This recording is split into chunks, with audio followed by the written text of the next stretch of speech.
So it's been a couple weeks and I've been to a couple different places. So let me catch you up on what I did over spring break.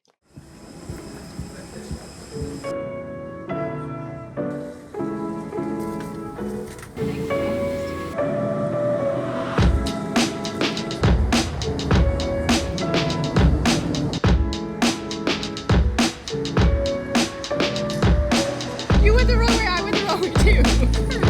Hi! How are you? Good, how are you? So Google Maps sucks.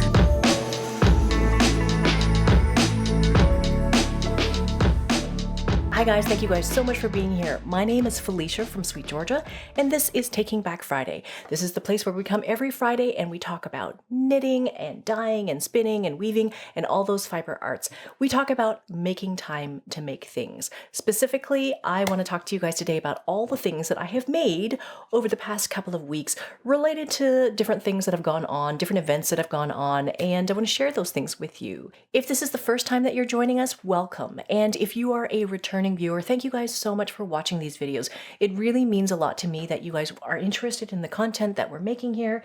And I just love yarn. I love color. I love making things with this yarn, and I'm just really excited to share these things with you. So it's been a couple of weeks since we last chatted, and the last thing that I left you guys with is the fact that I was going to go with my family and we were going to go on a little ski vacation. So that's what we did. The first week of spring break, the kids had 2 weeks off from school. So the first week, what we did was we drove 5 hours to Sun Peaks, which is just past Kamloops. It's about a 5-hour drive from Vancouver. And so we went for a couple of days of skiing there. It was spring skiing, so the snow was not that great, but it was super sunny, super warm, which is why the snow was not really that great. But it was still wonderful and fun to ski with your kids, and Nina got on skis for pretty much the first time. That was very exciting for her and really hard work for her too. But yeah, that was super, super fun. But as I was thinking about this trip and what I was going to do on the way to Sun Peaks in this 5-hour road trip, I decided to do a little bit of play on that road trip. So the thing that was going to come up the week after the ski trip was I was going to be going to Germany. So going to Germany for the H+H trade show that happens in Cologne every year, every March. And I was going to meet Allison Thistlewood, who's our sales rep in the UK. She was heading over to Cologne and I was going to go meet her in Cologne and we were going to do the trade show together. So this year, I decided that for the booth of our trade show, what I wanted to do was to make a bunch of frame loom style weavings, like some tapestry weaving, some hand woven wall art kind of pieces. And I had it in my mind that I was going to make all these pieces, but I just didn't really know when I was going to make them. And so you can see some of the pieces here. This is one. And some smaller ones. These are the smaller ones. And then there's like this one. And a bigger one here. So these are the kind of pieces that I was working on. And so I knew that I wanted to make them. I just didn't know when I was going to find time to make them. So on this 5-hour road trip, basically what I did was I got myself a whole bunch of embroidery hoops, just from like a local shop. And, just like I think this one's 14 inches, 14 inch and some 8-inch or some 10-inch ones. And I basically put them all together in this box. And so this is my box of random yarn and supplies. So what I put in here was like some colors from a Party of 5 mini skein set that we make at SweetGeorgia. I put in some older yarns here that I have left over. So this is one from a previous wall hanging that I had done maybe last year. I made this one. I believe I showed this one.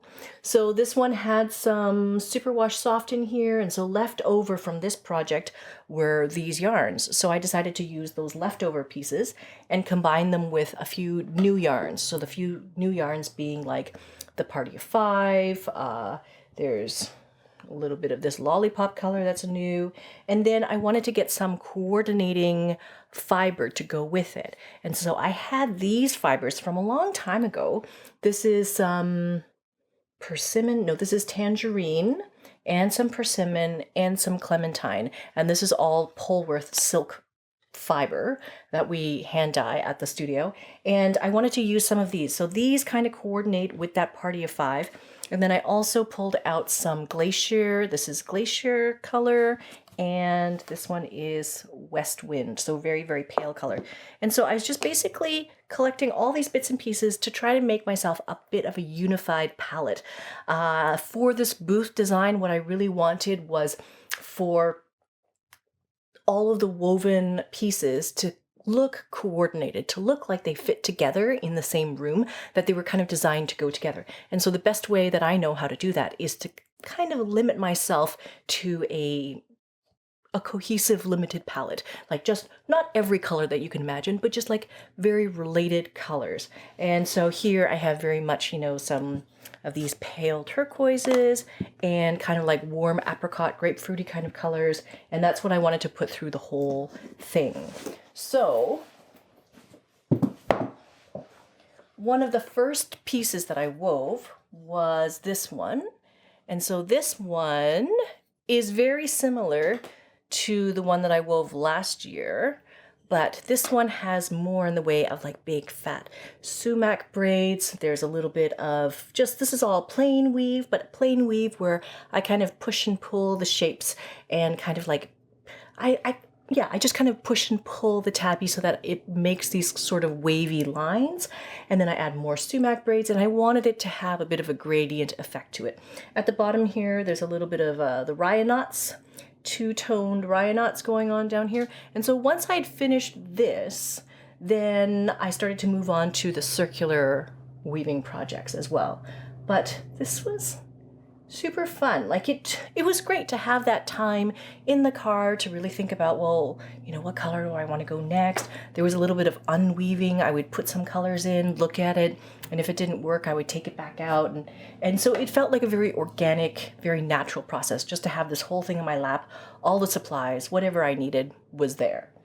With the first one of these circular weavings, what I had done was to basically fill in the entire space. So I wanted to make sure that most of it was covered. I started in the middle with just like a poof of fiber, and then started to add some more tabby, some more sumac, and then try to make it kind of like a very organic feel. The next couple of projects that I wanted to make, I didn't want to fill in the entire thing. I wanted to leave some of this open. Some of this still needs to be trimmed and finished, but I wanted to leave some of the warp threads unwoven and give it kind of, there's a little bit of a starburst effect, but then also give it more breathing room. This is one of my favorite pieces. This one feels the most cohesive to me. There's also this one, which has more stuff going on. There's a little bit of splashy yarns here, some lollipop here. Also kind of not filling in the entire thing. And then over here as well, this bigger one. So this bigger piece, mostly trying to cover a lot of real estate with these big fat fiber sumac braids, and then a little bit of this magician in superwash soft. It's just, these are really, really fun to do. So all of these techniques are actually very, very simple. And just last week, on the School of SweetGeorgia, we did release a mini sort of workshop called Frame Loom Weaving Basics, and it is all about the techniques that you need in order to do this kind of weaving, to do, you know, to do the tabby, to do the sumac braids, to do these little shapes and things like that. The one thing that I'm going to be adding as sort of a bonus to that particular workshop is I'm going to be recording another video where I basically show you how to warp a circular frame like this, and how to get started with some of this kind of weaving. But otherwise, all of the techniques that you need are actually in that workshop that we just released last week. Now, all of these weavings were super fun to do, but there were also some sort of fails. I had envisioned in my mind doing something that was entirely raya knots, so I wanted to make a piece that was warped in a different way, so you can see my experiment here. Rather than going in a circular format, I wanted to basically do it almost kind of like a little bit of a macrame style. And so I took my warp threads and I basically knotted it up at the top and then knotted it at the bottom. And so with these doubled up warp threads, I sort of held the two together, pretended they were one warp thread. And I was making Ryan knots and trying to, section them off by color. And I thought I would do the whole thing and it would just be the skinny thing in the middle. I'm not sure about this. I think maybe it just needs a haircut. Like maybe I cut some of the lollipop ones and leave some other ones longer so that I can see the color distribution a little bit better. But this one was really fun to make, but I'm just not sure about the aesthetic results of this. But it was fun to make. So those are mainly the projects that I made on the way to Sun Peaks on that 5-hour road trip. The way back, for some reason, took way longer. It took almost 10 hours for us to drive back from Sun Peaks. We did stop on the way back at Fibers West and chatted with friends and saw the booth and everything like that. But the other thing that I'd finished on the trip at Sun Peaks was this copper and candle wax shawl this is designed by Sylvia McFadden. So I'd started this a couple weeks ago. This is superwash worsted. This is the mulberry colorway. This was some seconds of the mulberry colorway that I just had in my stash, 2 skeins of it, and I just decided to just finally make something with it. So it's this nice, easy garter shawl. You start here at this edge and you just cast on. It's worsted weight. It goes by so quickly. And it was so relaxing to knit up until the lace part. And then I know how to knit lace, but for some reason, I just couldn't get it in my mind which way the knit togethers and the SSKs needed to go. So for this particular pattern, I was always getting confused about, is it left leaning or is it right leaning? I think it was because there was no chart, or maybe I was memorizing the chart. I can't remember exactly, but for whatever reason, my lace is maybe not perfectly spot on. But in any case, it still works. You can still see it's still lace. It still works. And the edge is very cool. It's an I-cord cast off. And so that makes a nice flat, it's great because it doesn't curl. It just lies flat and it gives it a little bit more structure. You can see I still have not yet woven in ends. I need to do that. But I did wash it and block it a little bit. And so that is that. And yeah. So I had said before that I'm on kind of a little bit of a Sylvia McFadden kick right now. So immediately after that, I was trying to figure out what to knit next. And so I decided to start on a shawl project that has been in my queue for years now. This is an older pattern. You guys might know this already. And it's called Waiting for Rain. So it is a shawl that was originally published in 2016, and it is the first pattern of its kind. It's a shawl pattern that has charted short row lace. So if you have not yet seen this pattern before, it's really lovely. So you can see that there are sort of lace sections that happen as wedges in this shawl. And so I'm just working through that first lace wedge right now. So this is as far as I've gotten. But I'm finally using that color, that fizzy watercolor that's been in my stash for such a long time. It's this color. This shawl is going to take 2 skeins, so I have 2 skeins. I had originally 4 skeins, which means I'm going to still have 2 skeins left. Still have to figure out what to do with it. Now, one of the things is that you may notice, this has been the ongoing saga for me, is that this color is actually not the greatest color for me. And so what I was thinking about doing was, after I finish knitting this shawl, I'm going to over dye it. I'm going to over dye it, not because I don't like this color, but because if I want to wear it, I just want it to be a little bit more, I don't know, better for my complexion. So I'm okay with taking the entire shawl and over dyeing it.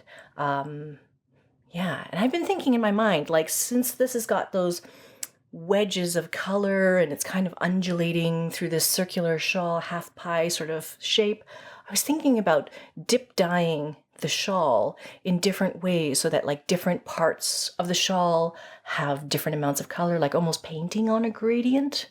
I'm not entirely sure. I'm just, in my mind, I see this happening perfectly well. But this is one of the ideas that I've been having, is taking this color and over-dyeing it. I also have another shawl that is somewhere in my office or somewhere in this room, which is the Find Your Fade shawl, like the Find Your Fade shawl that I started maybe 3 or 4 years ago. I can't even remember how old that pattern is, but I started this shawl ages ago, and I decided that I like all the colors, but I didn't like all of the colors together. And I'm on the very last section. I have maybe like 2 or 3 more inches to finish, and then the whole shawl will be finished. It's massive. But I think also with that one, I'm going to over dye that entire shawl to see if I can unify all of those disparate colors and bring them together in more of a cohesive palette. So that's what I'm going on. So that's what's going on with the knitting right now. Now, as I said, second week of spring break, the next place I went was to Germany. So last year I'd gone to Germany for this particular trade show. This is the 4th year that SweetGeorgia's gone to the H+H Cologne show, but this is the 2nd time that I've gone personally. So I was still extremely nervous about flying there all that way.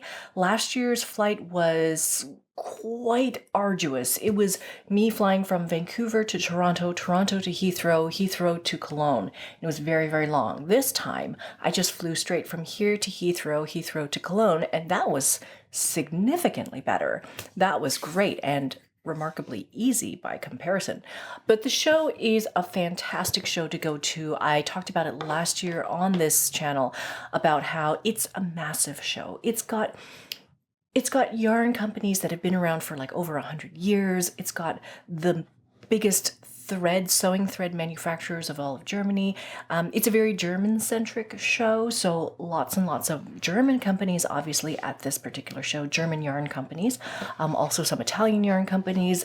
But there are different trade shows all over Europe that are more region-specific. So if you go to the show that's in Italy, then there's more Italian companies, obviously. And if you go to the one in Frankfurt, then there's other kinds of companies that come in. But this particular show is become a great show for us to attend, I think. So I do quite like going to this show. I think this show is very, very well organized. I think the booths are all amazing. I think all of the vendors are quite amazing. And it is wonderful to get this opportunity to meet face-to-face with a lot of the shops that we work with in Europe, in the UK, and have face-to-face conversations about, how things are going.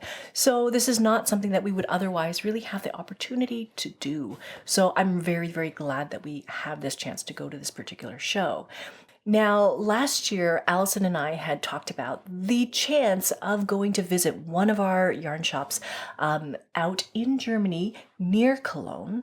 But last year there was like a transit strike and she couldn't make it, and time was just, just logistics didn't work out. So this year we made it a point to kind of go into Cologne a day early, so that way we could rent a car and drive to this particular yarn shop. So I want to show you guys the inside of this amazingly gorgeous destination yarn shop. This yarn shop is called Wollschmiede, and it's located about 40 minutes drive outside of Cologne.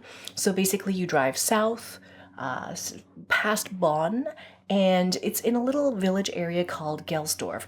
This yarn shop is basically located in the countryside in a gorgeous farmhouse kind of house that is from 1680. This is how old this house is.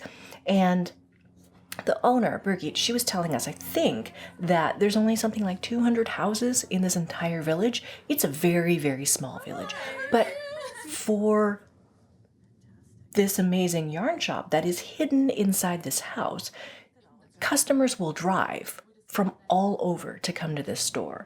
There's customers that are driven 7 hours to just come to this yarn shop to buy yarn. So it's quite lovely and amazing. And if you get a chance, I highly encourage you guys to go and visit this shop. It's got regular hours, opening hours, and Birgit's always there for those opening hours.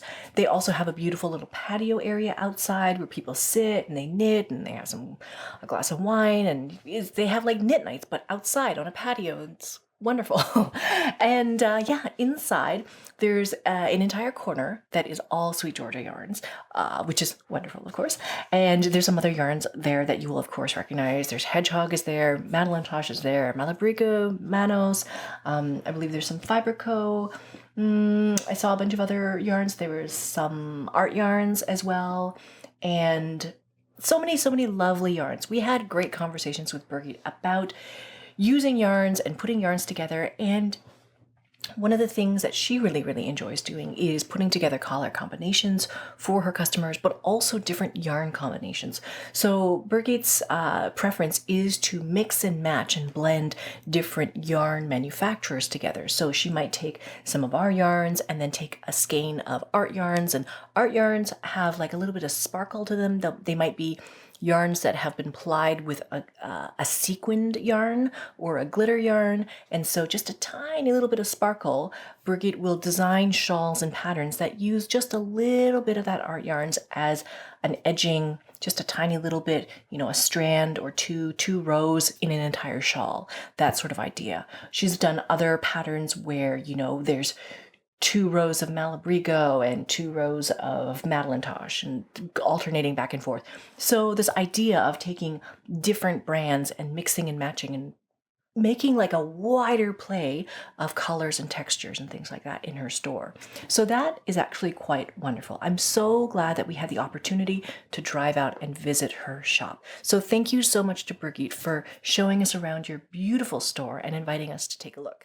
So after spending the morning at Birgit's shop, Wollschmiede, Allison and I, we continued to drive our lovely rental car, and we drove it to IKEA to pick up some furniture for our booth, and then proceeded to have some lunch at IKEA. The best IKEA lunch I've ever had. I just have to say, the best. I don't think IKEA is necessarily known for its restaurant, but the one that we went to near Cologne was fantastic. So after that IKEA experience, we went to the actual Cologne Messe to set up for the booth. And we set up in about 3 hours. It took us to get all of these bits and pieces and the frame looms up and all of our yarn up and all these kinds of things and set up as a booth. So that was really great. Friday, Saturday, Sunday is the show. And it just got very busy. It got so busy just having conversations with people on Sunday that it was very difficult for us to leave the booth to go shoot anything. Allison, if you guys, you've heard me talk about Allison before, but Allison has recently just started a vlog of her own. So you can find her YouTube channel. It's Champagne Qiviut on YouTube, and she's just started.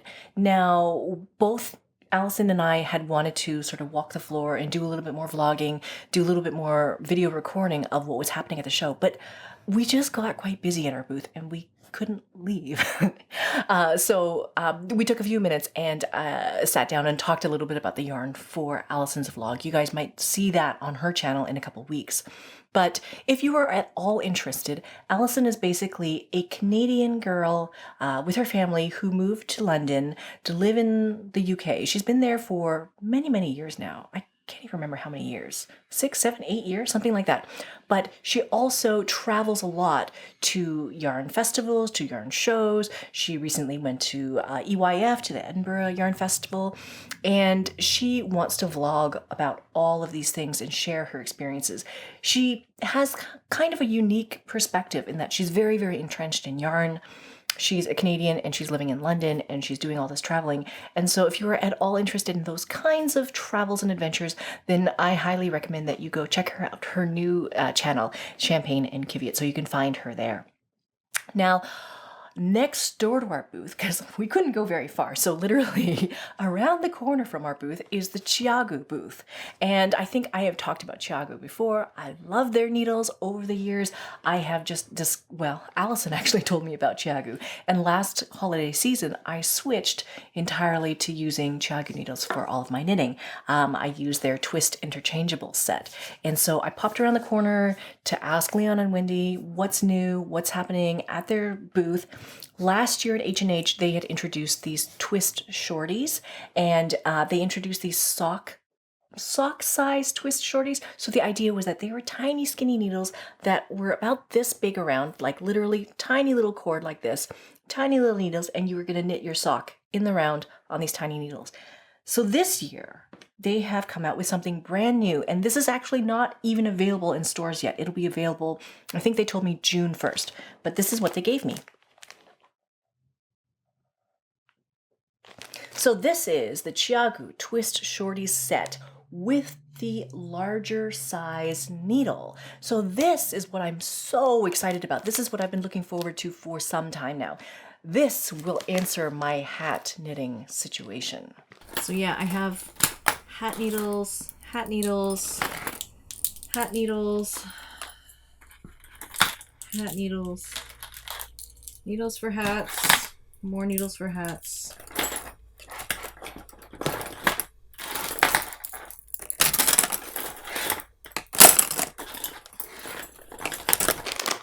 I've not even opened this package yet, but basically my hope is that it is going to be short needles that are the right size, like worsted weight size, like a 4.5 millimeter, 5 millimeter, that kind of thing, and short cord lengths so that I can knit hat circumference items more easily.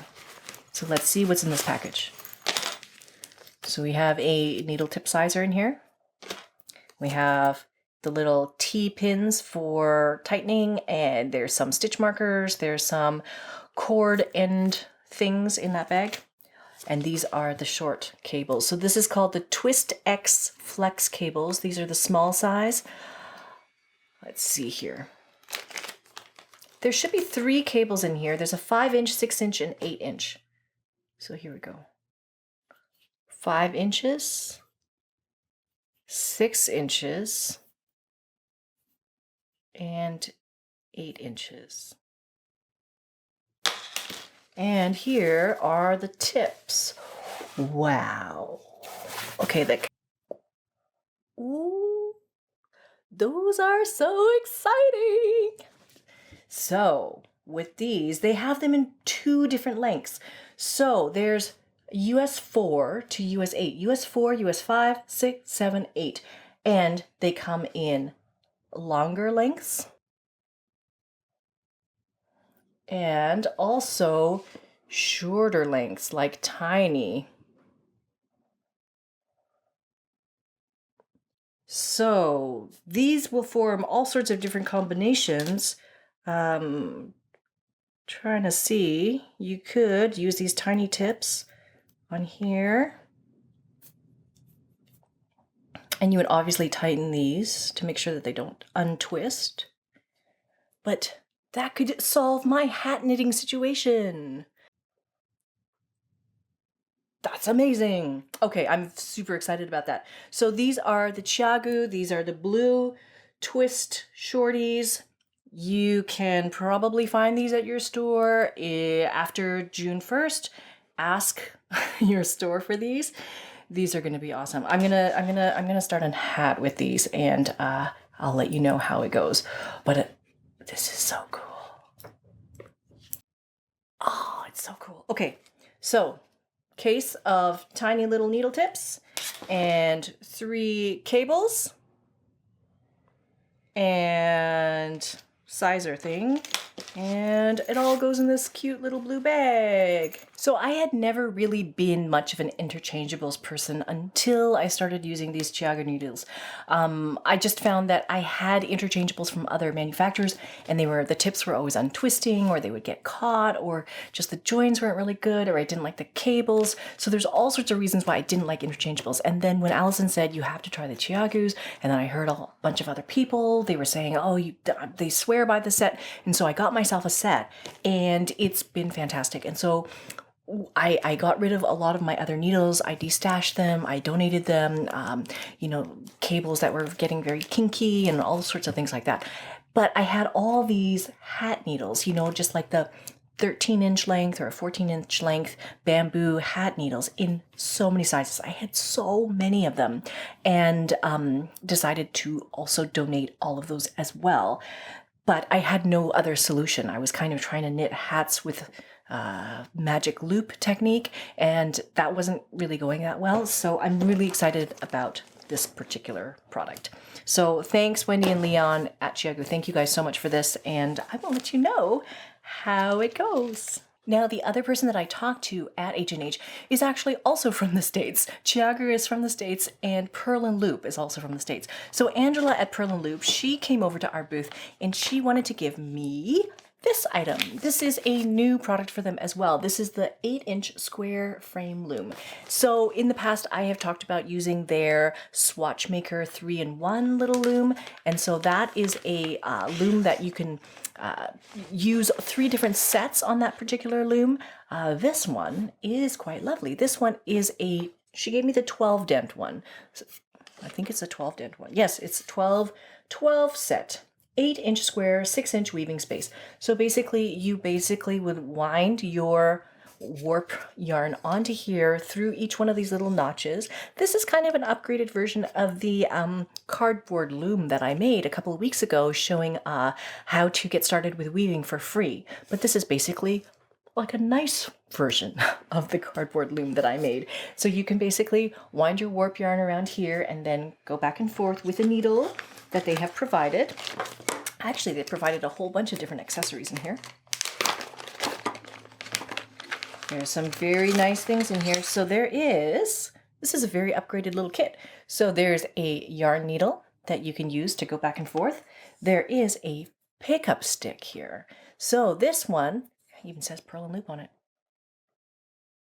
So this pickup stick, like I said in the previous video, you can kind of go over, under, and then use this to create a shed. You could use that with that pickup stick. And they've also made a tiny little stick shuttle. So cute. Oh, upside down. And there's also a yarn needle in here as well.